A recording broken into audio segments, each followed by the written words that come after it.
এই দেখতে পাচ্ছেন উপরের দিকে যে কুশিগুলো সোজা স্ট্রেট বরাবর উপরের দিকে উঠে গেছে, এগুলোকে কিন্তু কেটে ফেলতে হবে।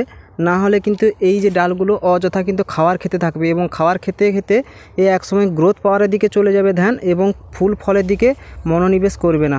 প্রত্যেকটা ডালকে কিন্তু এরকম স্ট্রেট বরাবর রাখতে হবে, এই রকম রাখবেন না। হ্যাঁ, পুরো এরকম যেন পুরো এক স্ট্রেটে যেন ডাল থাকে, ফলও খুব ভালো গ্রোথ পাবে। প্রত্যেক সপ্তাহে কিন্তু একবার করে প্রুনিংয়ের কাজটা সেরে রাখতে হবে।